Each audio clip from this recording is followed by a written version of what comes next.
اس سے پہلے اگر کتاب و سنت کی وعیدوں سے نہیں ڈرے تو اب کورونا سے ہی ڈر کے نماز شروع کر دیں، کیونکہ نماز کے بغیر تو بندہ کچھ نہیں میرے بھائیوں۔ سورہ الروم میں اللہ تعالیٰ نے فرمایا منیبین الیہ واتقوا، رجوع لاؤ اللہ کی طرف اور اس سے ڈر جاؤ، وَأَقِيمُوا الصَّلَاةَ، اور نماز کو قائم کرو، وَلَا تَكُونُوا مِنَ الْمُشْرِكِينَ، اور دیکھو مشرکوں میں نہ ہو جاؤ۔ یعنی سورہ روم میں اللہ تعالیٰ نے فرمایا جو نماز قائم نہیں کرتا وہ مشرکوں میں سے ہے، یہ عمل مشرکوں والا ہے۔ پاکستان کے شناختی کارڈ میں اسے مسلمان لکھ دیا جائے گا، اللہ کے ہاں نہیں ہے۔ اور پھر جو صحیح مسلم میں 246 نمبر حدیث ہے، ترمذی میں بھی موجود ہے کہ بندے کے کفر اور اسلام، شرک اور ایمان کے درمیان فرق نماز ہے۔ جناب جامعہ ترمذی میں موجود ہے، ایک تابعی ہیں سیدنا عبداللہ بن شقیق، وہ فرماتے ہیں کہ صحابہ کرام ترک نماز کے علاوہ کسی اور گناہ کو کفر نہیں سمجھتے تھے سوائے ترک نماز کے۔ صحابہ کرام یعنی ترک نماز کرنے والے کو کافر سمجھا کرتے تھے۔ آپ کے شناختی کارڈ مسلمان ہی ہے، وہ اس سے کوئی فرق نہیں پڑتا، آپ جتنا مرضی کہتے رہے۔ پھر جامعہ ترمذی میں حدیث ہے جس نے جان بوجھ کے نماز چھوڑ دی، اللہ کا ذمہ اس سے اٹھ گیا، اس نے کفر کیا، عملاً وہ کافر ہے۔ ہم عقیدے میں اسے کافر نہیں کہتے اعتقاداً، لیکن عملاً تو کافر ہے۔ تو آپ نے عملاً کفر کے ساتھ اللہ کے سامنے پیش ہونا ہے، نعوذ باللہ من ذالک۔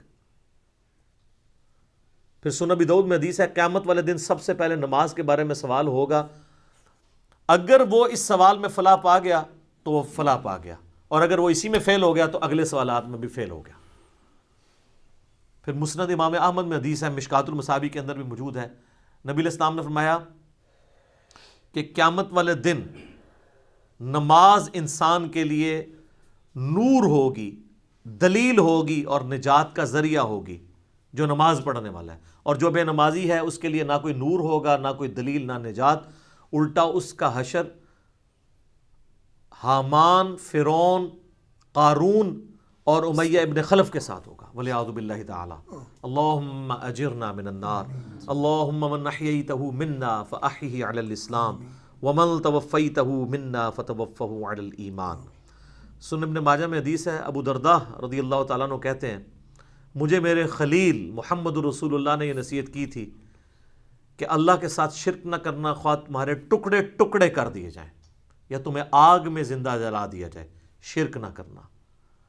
اور دوسری وصیت کیا کی؟ آپ صلی اللہ علیہ وآلہ وسلم نے فرمایا کہ جان بوجھ کر کبھی نماز نہ ترک کرنا ورنہ اللہ کا ذمہ تمہارے معاملے میں اٹھ جائے گا۔ اور تیسرا فرمایا کہ شراب نہ پینا یہ تمام برائیوں کی جڑ ہے، والعیاذ باللہ تعالی۔ تو اب یہ کئی لوگ کلپ دیکھیں گے، چاہے وہ کورونا کے ڈر سے ہی دیکھ لیں، ان کے لیے میں آسانی کے طور پہ نماز کی ترغیب کے اعتبار سے بتا دوں کہ میرے بھائیوں دن رات میں صرف 17 رکعتیں آپ پڑھ لیں تو کتابوں کے خدا نے ہمیں جو بتایا نا، آپ کی پرسش کوئی نہیں ہونی۔ صرف 17 رکعتیں، 2 فجر کی، 4 ظہر کی، 4 عصر کی، 3 مغرب کی، 4 عشاء کی۔ باقی سب نفلی باتیں، آپ انہیں سنت مؤکدہ کہہ دیں، آپ انہیں وطر کہہ دیں، آپ نوافل کہہ دیں۔ جو اوبلیگیٹری نماز ہے نا، جس کی پرسش ہونی ہے، وہ 17 رکھتے ہیں، جس پہ سنی شیعہ کا اجماع ہے۔ اس کی سپورٹ میں حدیث بخاری مسلم دونوں میں حدیث ہے، ایک دیہاتی شخص نبی علیہ السلام کے پاس آیا تو اس نے کہا یا رسول اللہ مجھے کوئی عمل بتائیں میں جنت میں چلا جاؤں۔ آپ نے فرمایا کہ اللہ تعالیٰ کے ساتھ کسی کو شریک نہ ٹھہراؤ، صرف اسی کی عبادت کرو، تم جنت میں داخل ہو جاؤ گے۔ 5 وقت کی فرض نماز کو قائم رکھو، فرض زکوٰۃ ادا کرو اور فرض روزے رکھو۔ حج اس وقت تک فرض نہیں ہوا تھا۔ یہ 4 باتیں آپ نے ارشاد فرمائی۔ شرک نہیں کرنا، شرک پہلی چیز ہے بھائی جی جس تو بچنا ہے۔ اس کے بعد نماز، فرض زکوٰۃ اور فرض روزے۔ تو اس نے کہا یا رسول اللہ صلی اللہ علیہ وسلم نہ میں اس میں کوئی زیادہ کروں گا نہ اس میں کوئی کمی کروں گا، یعنی میں نے سے زیادہ بھی نہیں پڑھنی، کم بھی نہیں پڑھوں گا۔ اور یہ بات کہتا ہوا وہاں سے نکل گیا۔ نبی علیہ السلام فرمایا کسی نے جنتی کو دیکھنا ہے اس شخص کو دیکھ لے۔ اچھا، اسی کو سپورٹیو ایک اور طریقہ ہے بخاری اور مسلم میں، وہ بھی بخاری مسلم دونوں میں ہے، کہ ایک اس طرح نجد کا رہنے والا ایک پینڈو شخص جو پرانگدہ حالت تھی جس کی حضور کے پاس آیا، تو وہ اسی لیے آیا کہ اللہ کے نبی علیہ السلام کے اوپر ایمان لے کر آئے۔ تو اس نے پوچھا یا رسول اللہ صلی اللہ علیہ وسلم بتائیں اسلام کیا ہے؟ تو آپ نے فرمایا اسلام یہ ہے کہ تم 5 وقت کی فرض نماز کو قائم رکھو۔ اس نے کہا یا رسول اللہ فرض کے علاوہ بھی ہے کچھ؟ فرمایا ہاں نفل ہیں، وہ تمہاری مرضی، اگر پڑھنا چاہو تو پڑھ لو، نہیں پڑھنا چاہتے نہ پڑھو۔ اور یاد رکھیے گا احادیث میں سنت کی ٹرم یوز نہیں ہوتی ہے، یہ محدثین کی ٹرم ہے۔ سنتیں جو ہم موقدہ پڑھتے ہیں ان کو بھی نفل کہا جاتا ہے، نفل ان کہا جاتا ہے اضافی نماز۔ انفال مال غنیمت اضافی مال، نفل کا مطلب ہی اضافی چیز ہے۔ پھر نبی علیہ السلام نے فرمایا کہ فرض زکوٰۃ ادا کرو۔ اس نے کہا رسول اللہ فرض زکوٰۃ وہ جو 2.5% ہے، اس کے علاوہ فرمایا اس کے علاوہ نفلی صدقات وہ تمہاری مرضی کر لو، نہیں کرنا چاہتے نہ کرو۔ پھر آپ فرمایا فرض روزے رکھو رمضان کے۔ کہا رسول اللہ اور روزے؟ فرمایا وہ نفلی روزے ہیں تمہاری مرضی، منڈے کا، تھرسڈے کا، ایام 20 کے روزے جو بھی ہیں وہ رکھنا چاہو تمہاری مرضی ہے، لیکن فرض یہی ہے۔ تو اس نے کہا کہ اس رب کی قسم جس کے قبضے قدرت میں میری جان ہے، نہ میں اس میں کوئی زیادتی کروں گا، بس جتنا دسیا اس تو اگے نہیں میں، نہ اس میں کمی کروں گا۔ اور یہ وہ صحابہ کہتے ہیں یہ کہتا ہوا وہاں سے نکل گیا، تو آپ صلی اللہ علیہ وآلہ وسلم نے فرمایا کہ اگر یہ اپنی بات پہ قائم رہا تو یہ نجات پا گیا۔ یہ بالکل کلیئر کٹ ہے کہ فرض نماز آپ نے قائم رکھنی ہے۔ اچھا لوگوں کو یہ بات سمجھ نہیں آتی، تو میں نے ان کے لیے اینٹی وینم اور پھکی تیار کی ہے ایک، کہ کبھی آج تک کسی نے کہا ہے کہ جو پیر اور جمعرات کا روزہ نہ رکھے اس کے رمضان کے روزے قبول ہی نہیں ہوں گے۔ تو یہ نفلی روزے نہیں ہیں، سنت روزے ہیں۔ ایام 20 کے 13، 14، 15 کے بخاری مسلم میں حدیث ہے کہ چاند کی 13، 14، 15 کو آپ علیہ السلام نے کبھی روزے نہیں چھوڑے۔ یہ سنت موقدہ ہیں یہ والے بھی روزے۔ کبھی کس نے کہا جو یہ نہ رکھے اس کے رمضان کے نہیں ہوں گے۔ کبھی کس نے کہا جو عام صدقہ خیرات نہیں کرتا اس کی زکوٰۃ بھی قبول نہیں ہوگی۔ الٹا یہ تو بڑے بڑے لینڈ لارڈ کو کہہ رہے ہوتے ہیں بس زکوٰۃ دیں، پھر کم چک کے رکھو جو مرضی، سانو بس مدرسے نو زکوٰۃ دے دو تہاڈا مال پاک ہو گیا، 2.5% ہی دے دو۔ نماز کے بارے میں کیوں ساتھ رکھتے ہیں اور ایڈ کرتے ہیں؟ چھڑی عشاء دی 17 رکعتاں دس دیتیاں نے صرف عشاء کی، حالانکہ دن رات میں 17 رکھتے تھی، 2 فجر، 4 ظہر، 4 عصر، 3 مغرب، 4 عشاء۔ انہوں نے کتنا ظلم کیا، اور لوگوں نے نماز پڑھنی چھوڑ دی اس کی وجہ سے۔ الحمدللہ ہماری ویڈیوز کی برکت سے ہزاروں لوگوں نے نماز شروع کی ہے، جب ان کو یہ آسانی پتہ چلی کہ یار اصل نماز تو یہ ہے جس کا سوال ہونا ہے۔ پھر دوسری سہولت ہم نے دے دی نماز جمع کرنے والی، کہ بھئی مسلم شریف میں اوپر تلے 10 احادیث ہیں 1629 سے آن ورڈ کہ اللہ کے نبی علیہ السلام نے بغیر خوف کے، بغیر بارش کے، اور مدینہ شریف میں بغیر سفر کے ظہر اثر کی نماز جمع کی اور مغرب اور عشاء کی۔ تابعین نے پوچھا کیوں کیا؟ تو ابن عباس نے کہا تاکہ امت کے لیے آسانی ہو جائے اور کوئی تنگی باقی نہ رہے۔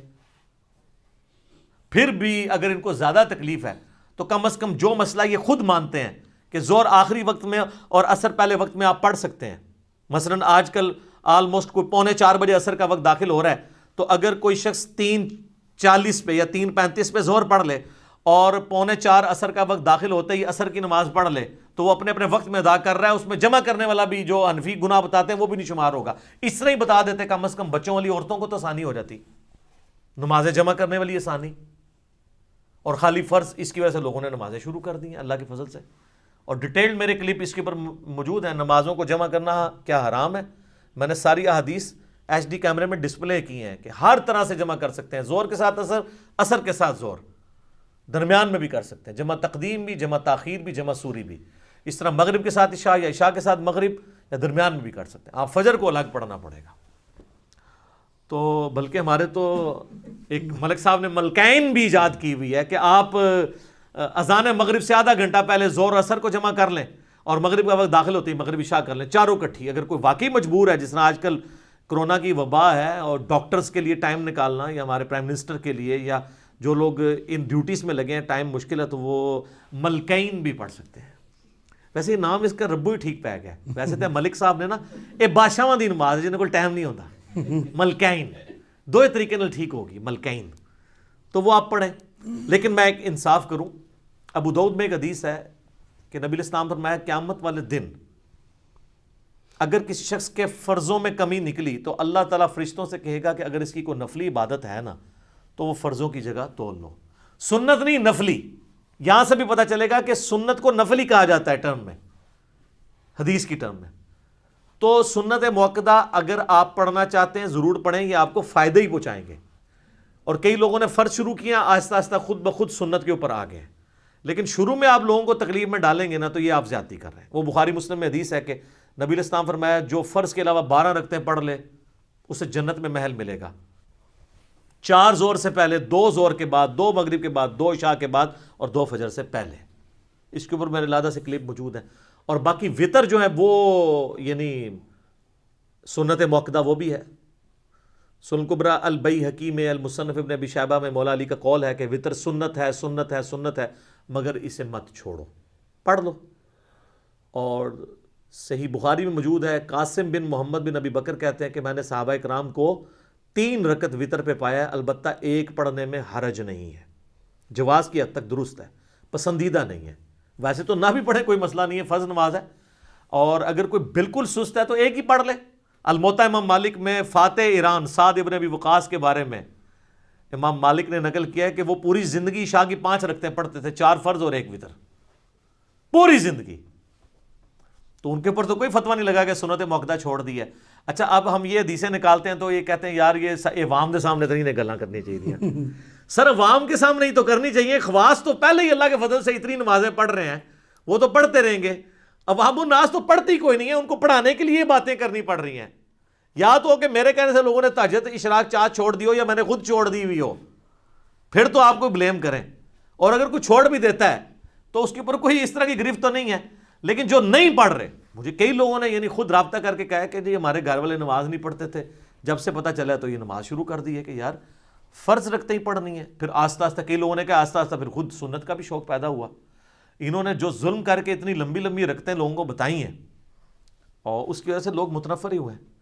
تو چلیں یہ کرونا کی اس شر میں سے یہ خیر نکلی ہے کہ ہم نے آپ کو کئی ایک باتیں بتا دی ہیں، اذان سے ریلیٹڈ بھی، نماز سے ریلیٹڈ بھی، اور یہ آج کل گورنمنٹ کی طرف سے چونکہ پابندی ہے، آپ کو پتہ ہے یورپ اور امریکہ میں تو ظاہر ہے وہ تو وہاں پہ تو کسی کا زور نہیں ہے، تو اپنے گھروں میں یورپ اور امریکہ میں جو لوگ نماز پڑھ رہے ہیں ہر نماز کے ساتھ اذان بھی دیں، اقامت بھی کہیں، اور اس کے ساتھ آپ نماز پڑھیں، چھڑیاں زانہ نہ دو۔ اور ہمارے ملک کے اندر بھی گورنمنٹ نے تھوڑی سختی کی ہے اس حوالے سے، اور اس میں ہمارے بھی کچھ ریزرویشن ہے۔ بہرحال جو بہت بیمار لوگ ہیں یا بوڑھے لوگ ہیں وہ تو ظاہر ہے کہ ونریبل ہیں بہت زیادہ، تو انہیں اپنے گھروں کو ہی کوارنٹین کر لینا چاہیے، وہیں پہ بیٹھ جائیں۔ اور باقی لوگ جو ہیں وہ جو گورنمنٹ اور علماء کرام نے آپ کو احتیاطیں بتائی ہیں ان کے ساتھ آپ معاملات کو لے کے چلیں۔ تو باقی اگر کسی نے پھر بھی گھر نماز پڑھنی ہے تو گھر میں ضرور اذان دے، افضل ہے کہ فرض نماز کے لیے دے۔ البتہ یہ جو باہر اذانیں ہو رہی ہوتی ہیں یہ کافی ہیں، گھر میں جماعت قائم کرنے کے لیے آپ کو الگ اذان دینے کی ضرورت نہیں ہے۔ اگر آپ دینا چاہتے ہیں تو وہ اس حدیث پہ بالکل قیاس درست ہے جو ابو داؤد اور نسائی میں ہے کہ تیرے رب کو اس گڈریے پہ بڑا پیار آتا ہے جو اکیلا۔ ظاہر ہے اب یورپ امریکہ میں تو اذانوں کی آواز نہیں آتی، وہ تو گڈریے کی مانے دی ہے نا، وہ بیچارے دور دور آباد ہیں، وہاں پہ اگر کوئی دیر ہے۔